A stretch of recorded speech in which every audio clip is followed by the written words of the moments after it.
I'm Brian Grams, one of the family members that own the Volo Auto Museum, and I'm also the director of the marketing and promotions. We actually opened our doors originally back in 1960, so we're celebrating our 55th year this year. It's family born and raised. I'm third generation. We have a fourth generation that is in the business as well as we speak today, so 4 generations strong, still going. Yeah, it was Nicolas Cage's motorcycle and Ghost Rider, and if you remember, Peter Fonda was in that movie, and that was actually a tribute to the Easy Rider bike. If you look, it's got the same exhaust pipes and stuff, so it's styled after that. Peter Fonda even walks up to it and says, you know, nice bike.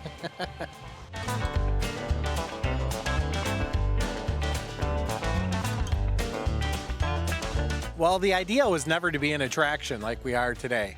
Originally, my grandparents bought the property here. There was an old barn. It was an old dairy farm that wasn't in use anymore. So it had a house, a barn, and a couple other buildings. Family lived in the house, and they were selling resale items out of the barn. Used lamps, used furniture, stuff like that. My father and his brother were really into cars, and at nighttime, they're just teenagers. They tinkered with cars and bought one for $25, sold it for $35, and continued with the cars.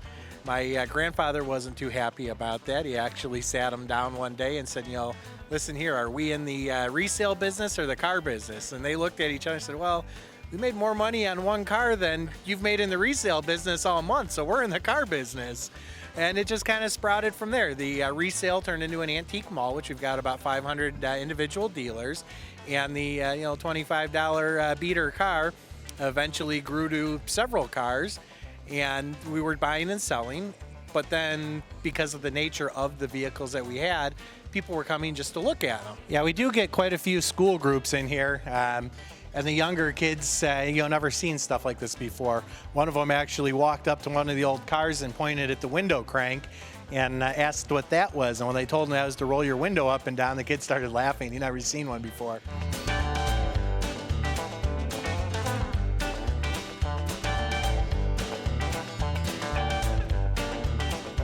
And now over the years, we've collected more and more items and refined, and we have no plans of stopping. We'll never be finished here. We're always going to be moving forward and growing, changing, improving.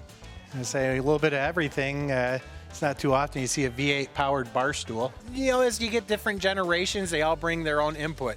Myself, I grew up with cars, so I kind of got bored of seeing a 69 Chevelle and a 57 Chevy.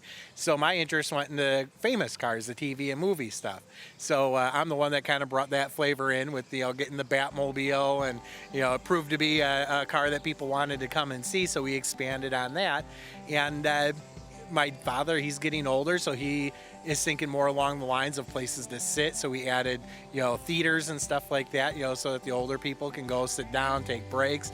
And then we've got our younger generation who, likes all the different types of toys, so to speak. So now we got snowmobiles, and there's some marine collections in here, the old boat motors and stuff like that. Amusement stuff. So, there's just a lot of different things so that when the family comes here, from the grandparents to the grandchildren, there's something for everybody. You might not like everything, but you are going to like something. Yeah, some of the military vehicles we have here were actually, we've gotten from the movie studios, like this cannon that was used in Band of Brothers. Yeah, they can go onto our website, which is volocars.com, and we are on Facebook as well. But our physical location is 27582 Volo Village Road in the good old town of Volo, Illinois.